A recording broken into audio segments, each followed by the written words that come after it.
All right, ladies and gentlemen, I'm here with T. Marie Bertineau. T. Marie, thank you so much for coming on the podcast. I appreciate it. Thank you for having me. Or, I'm sorry, what I should say is bonjour. Bonjour. Yes, I went to school at Central Michigan University down in Mount Pleasant, which you mentioned very briefly in your book. But I took a course on Ojibwe culture, and that was one of the things that I remember from that course.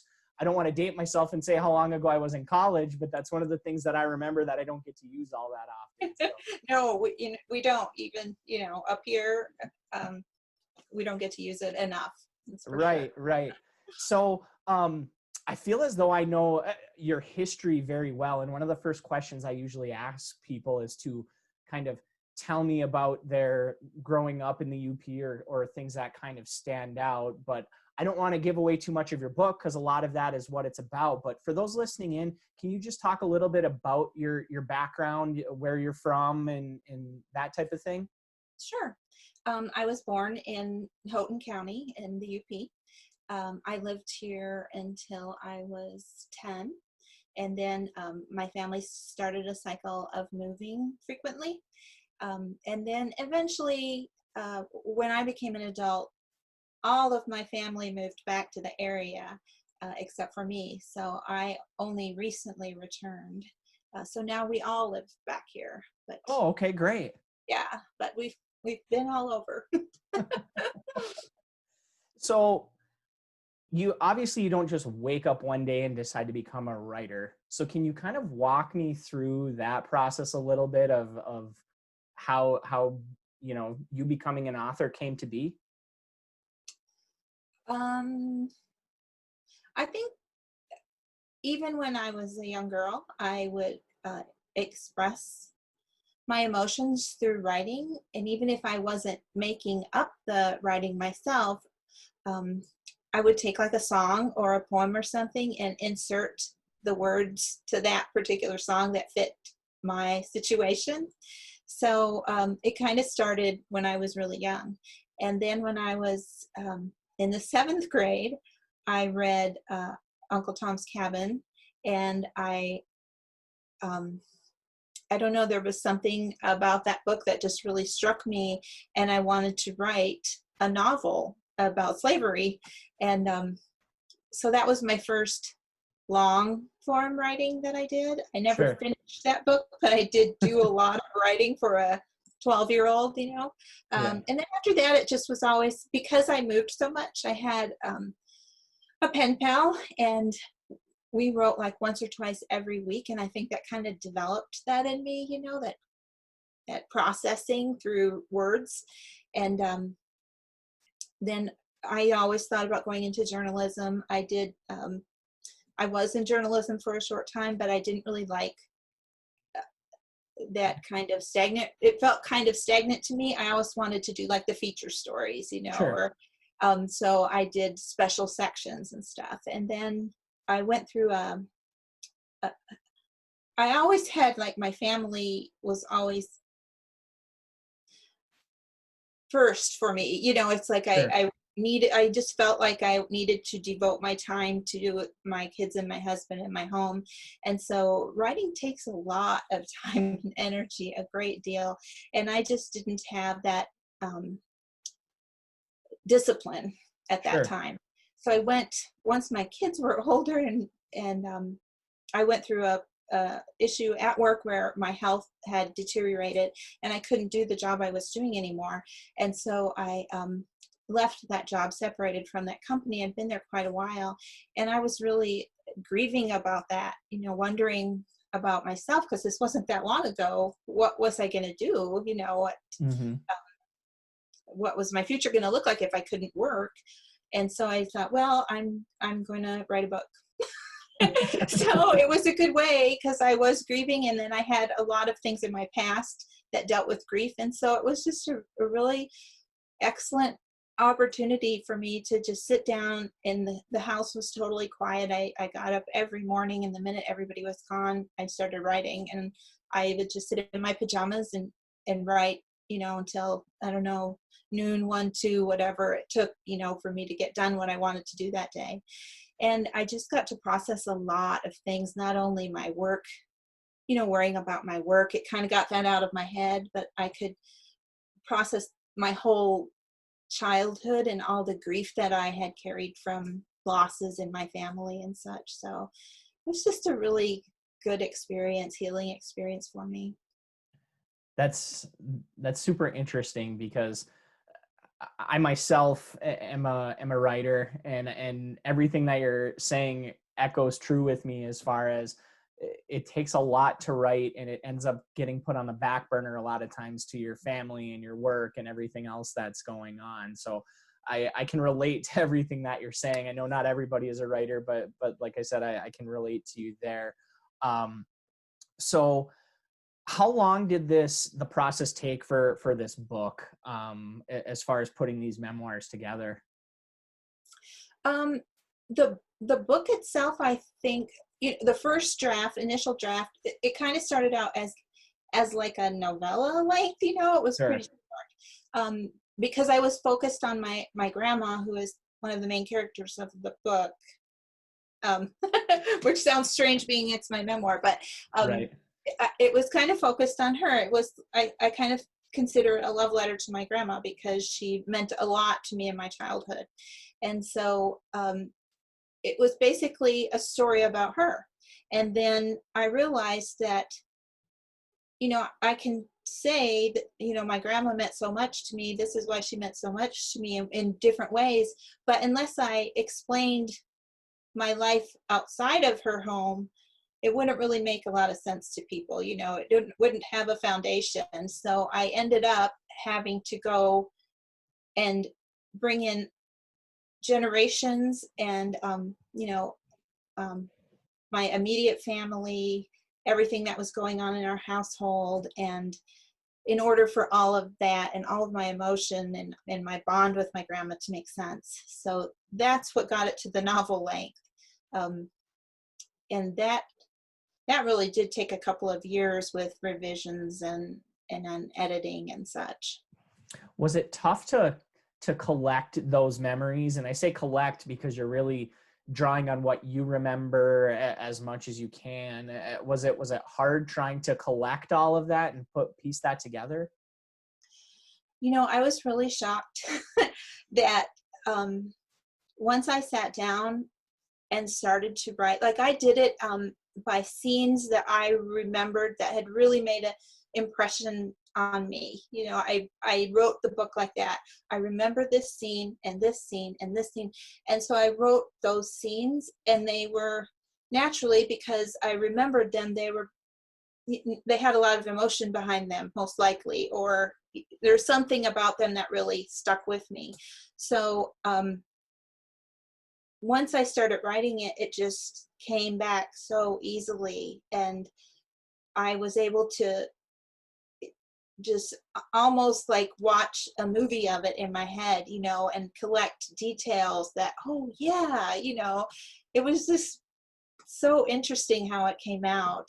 And it I went through basically my entire life in that book. So things that happened when I was really young, like a toddler, like 2 to 4 or whatever, I did have a couple of memories that I could work with. And then of course I remembered the houses that we lived in or whatever, but I was able to get some of that from my mom and my sisters especially.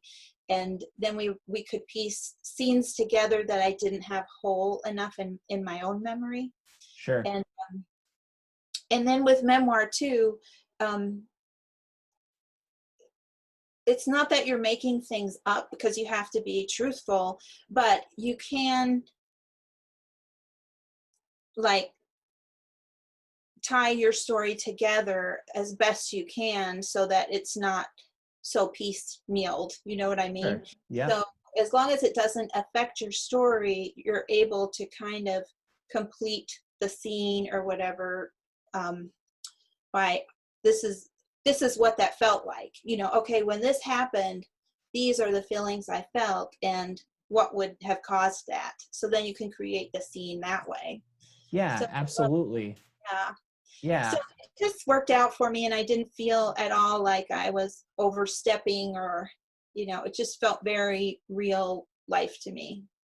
Well, and I'm glad you brought that up as far as, with a memoir and recalling those emotions. I mean, with this book, obviously you're bringing up many fond memories that you have, but as you talked about earlier with grief, you're also touching on a lot of painful ones. Mhm. Um, was that difficult for you to kind of rehash those kind of emotions, or maybe more, unpleasant memories? Um, yes, that was really hard. I'm thinking about how I started.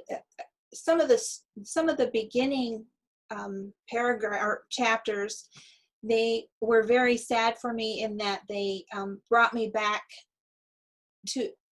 to a place that I just missed so much. I just missed it and I longed for it, and so when I would write those chapters, I would read them, the next morning or whatever. I always wrote, and then the next morning I got up and reread and edited. I know you're not supposed to edit until you get done, but I did.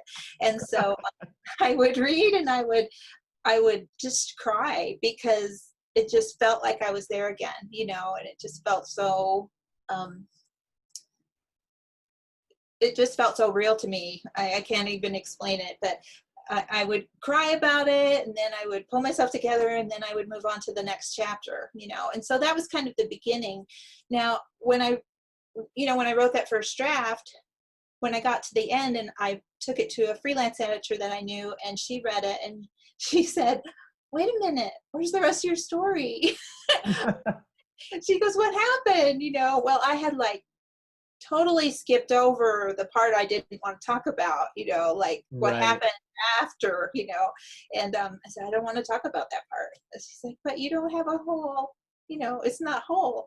So I had to go and do that. And that was probably the hardest part for me because I had to reveal a lot of really painful things about my family. There was some dysfunction there with alcoholism and such. And so um, I just I had a hard time doing that. It was hard to go back there, um, and I certainly didn't want to.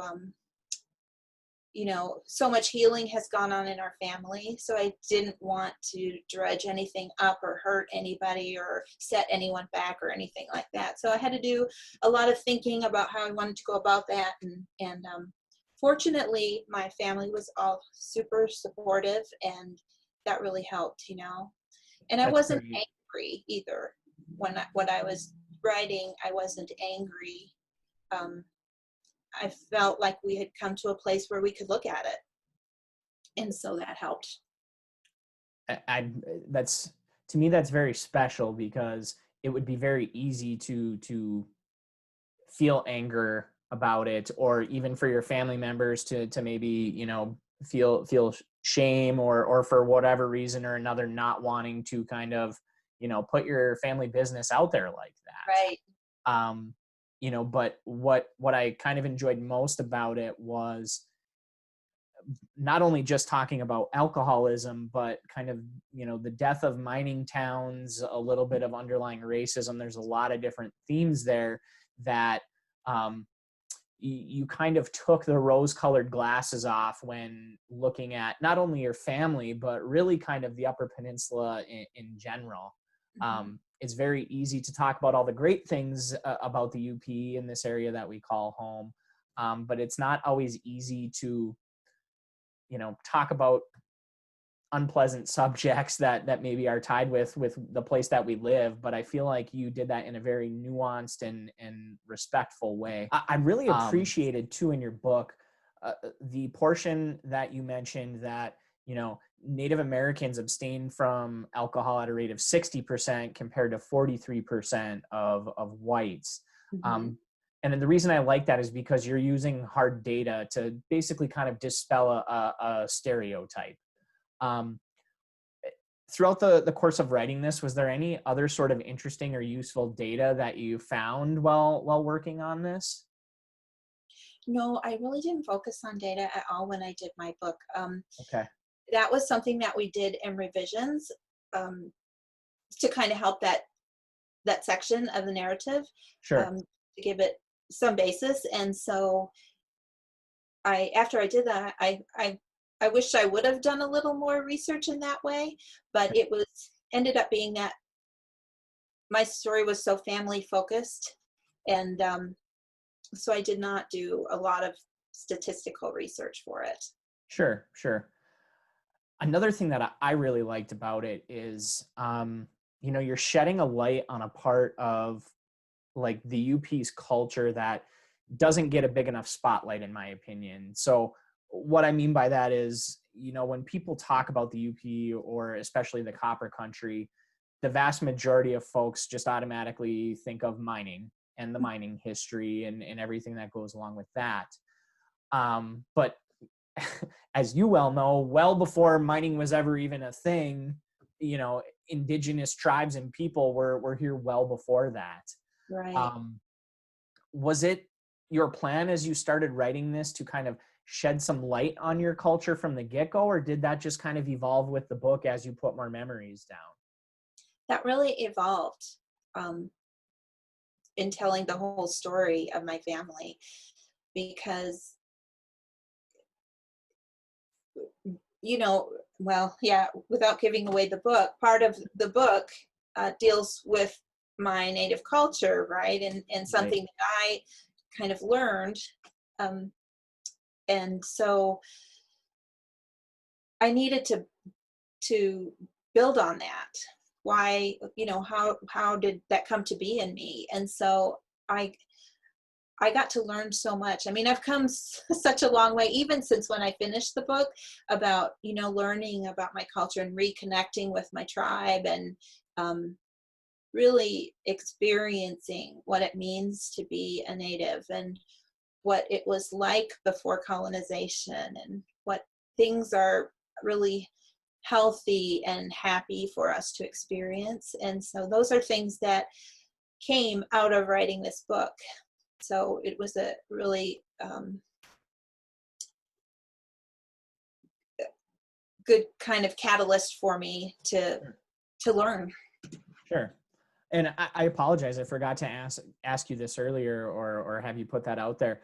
Um, for those listening in, do you want to let them know what tribe you're with, and what community you're a part of? Because obviously, and it's not like it's one size fits all for the UP. There's many different. So Yeah, I am with the Keweenaw Bay Indian community, Ojibwa, and then my mother was Ojibwa, and my father was French Canadian and Cornish.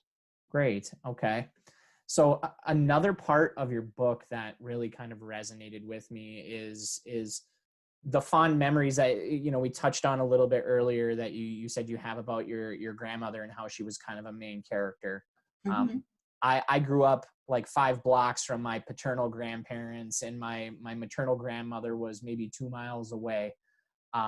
So many of my childhood memories are of being with them in their homes, that type of thing. What is it that what do you think it is about grandparents that causes them to stick with us so long even after they're gone? Because when I think back on strong memories, my strongest ones are with them, and I'm curious as to your take as to why you think our grandparents stick with us the way they do. I don't know. They always say that you kind of are who you are by the time you're 4 years old. And I spent, because of things like with my brother's death, my younger brother's death and everything, and my mom was very occupied with that. So I spent a lot of time with my grandma. So I kind of feel like she was like a second mom to me. And then I was really bonded to her for for feelings of safety and shelter. To me, I felt the safest there. Sure. And so I just carried her with me like that. So I'm not sure how other people feel about their grandparents. I mean, Sure. sometimes it's just that they're so fun and it's such a pleasant place to be, and you don't have the same responsibilities or Sure. expectations at your grandparents' house. But for me, I think it was a lot about safety and security. Sure. And she was like my pal. Yeah. My grandma was Definitely. like my pal. I just went there and hung out with her, and we had fun. And Yeah, definitely. She was yeah. definitely your pal. That is for sure. There's no denying that. So you've lived kind of all over the country, and throughout your memoir, you kind of keep getting pulled back to the UP. And now as you know, we started this interview and you're telling me you've moved back to the UP. What is it about this place that you think just keeps pulling us back in? Because I'm one of those people too. I left and I was like, I'm getting out, and I got pulled back. Yeah. I think a lot of it is the family roots for sure. I mean, all my family's here, and I miss spending time with them, and then we're getting close to retirement, so we kind of are thinking, where do we want to settle? We didn't want to we were living where we didn't know anyone, and so we moved here, and I don't know, it feels good to me to walk through the stamp sand, and it feels good to me to drive along Torch Lake and go out to the cemetery and take care of my family's graves and those kind of things. I can't do anywhere else in the country, so I kind of think that's why I come back, is just to be closer to family and my history. Sure. A lot of the stuff that you just mentioned is tied to the outdoors. Would you say that besides your family, that's really kind of your favorite part about being back in the Upper Peninsula? Yeah, it's a really beautiful place. I mean, you can't deny that. It's gorgeous here, and my husband, he's from Oklahoma, so he loves it too. He likes to go out to Superior and just take in the view. And actually, when we first married, I brought him up here, for his first trip, and Oklahoma is hot, and there's not a lot Right. of trees. And we were walking through downtown Houghton, and we went from a really sunny, it was in the summer, and it was pretty warm that day, and we went from a really sunny spot into a shady spot, and he just stopped. And he said, "Whoa, it's actually cooler in the shade." Because you just don't really get that much down there, so he likes it too. And the seasons, it's just the trees and everything. It's Sure. beautiful. So I know you said earlier that your family was okay with you writing the book, and they had your blessing. Have they had a chance to read it? And if so, what has that the response been?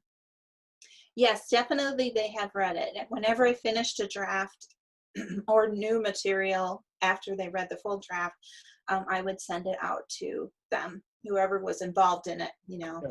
I didn't want to publish anything that they weren't aware of, and they had their input, and really not much was changed. It was kind of nice to have someone um, validate my memories, Sure. because sometimes you get writing and you think, wow, am I just imagining this, and then they would say, yeah, that's pretty much exactly what happened. So that was kind of nice to have that backup.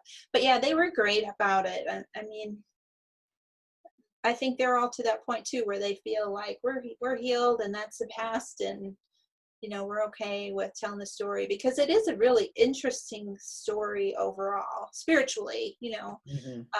So I think that part of it is what stands out the most, and then also the pride we feel in that, we were able to find that kind of reconciliation through our native culture, which is really cool, I think. Absolutely. It definitely is. How many edits would you say you probably went through? Um,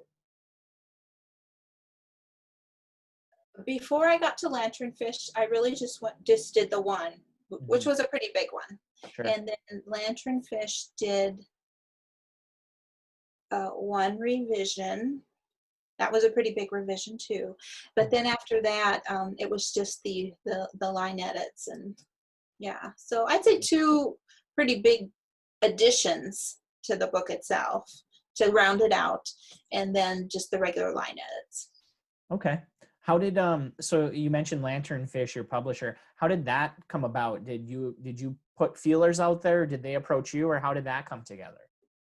Well, I was querying the book at the time, but as a diverse voice, I was able to participate in a pitch event on Twitter, which is called DV Pit. And so I put a pitch out there. They have them, I think, 2 times a year. Hmm. So I had put my pitch out there, and Lanternfish was one of the publishers that liked it. Like, it's editors or publishers, so if, or agents or publishers. And so if an agent likes it, you send off your query if you want to, and then if an editor likes it, then you can do the same, but you don't have to have an agent. You can go right to the editor. So they ended up buying the book through that process. That's super interesting, and Yeah. how cool that it came about from a Twitter contest, or not contest, but where you're able to pitch that idea. That's definitely unique for Yes. sure. Really cool Okay, experience. yeah. So now that by the time this episode comes out, your book will be available. So if people want to purchase The Mason House, where can they get it? Now's the time to plug your stuff. Where can they find your Okay, book? I'll show a picture. This is the Mason House. And it comes out next Tuesday, the 29th. I'm having a launch party online. If anybody wants to join us through Crowdcast, you can find the link on at the Lanternfish website, Instagram, on my social media. And it will be available in Marquette at Snowbound Books. They will have signed copies there. But it's also available at any of your favorite independent bookstores, through Barnes and Noble. Digitally, it's at Apple Books and Kindle and Nook, I believe. And then, of course, Amazon. Great. Yeah, I had mine through Apple Books, and it was very easy. It was nice. I had it on my phone, so I could, Oh, yeah, so that was great. Do you have any other events or signings or anything coming up with the release of the book besides just your launch party, or? I have, I may have something in Marquette eventually, Mhm. but I'm pretty strict about not getting out around people right now, so it's Yeah, kind of a damper on all that activity, unfortunately. mhm. So I'm hoping that eventually I will be able to get out and do some signings and meet some readers. But Sure. right now, I don't have any of those planned. I do have an online event with a bookstore in Philadelphia called The Head and the Hand. Mhm. That's next month, I think October 15th. So that's like an author talk. Oh, Uh, that's great. yeah. And I think that's about it right now. Cool. Can you tell me a little bit about your necklace that you're wearing? It's absolutely beautiful. Oh, thank you so much. I, Yeah. I bought this at a powwow. Mhm. Um, a local artist made it, and it's for Turtle Island. Yeah. Um, so yeah, thank you for noticing. Yeah, absolutely. And I'm familiar with the Turtle Island story, another part of my class that I do remember. Yeah. So is there anything else that I left out, or anything you wanted to bring up or mention or anything like that? Um, no, I don't think so. I think we covered a lot of really cool things. I think we did too, and it's been great getting to know you. Even though, like I said at the beginning, I really feel like I got to know you really well from your memoir. Um, One of the things I loved is that you mentioned some Vulver's hot dogs and also pasties, which I love UP stuff like that. So then I've got to kind of wrap things up here with you with the same question that I ask everybody in every single episode, and that's, how do you like your pasty? Are you a ketchup person, or are you a gravy person, or how do you like it? Definitely ketchup. Ketchup? Okay. Totally ketchup. My husband used to want to try the gravy, and I'd just be like, no. We So, are a family all the way. so where's your go-to spot to pick up pasties? I know you mentioned that they do some fundraisers at the reservation. What's another good spot to pick up some pasties at where you're at? I think Roy's has really awesome pasties. Okay. Um, I, I have not had a S2E pasty since I've been back here. I think I've had one in the past, but not since we've lived here. I haven't been. And then there's Amy's pasties on 41. They're pretty Yep. good too. So yeah, there's a lot of good places. They all make their own. They all have their little spin on their pasty, though. You know, it's all unique. But Absolutely. yeah, Absolutely. Well, thank you again so much for sitting down and taking the time to chat with me. And good luck with everything with your book. I hope it's a great success. thank you. Make which.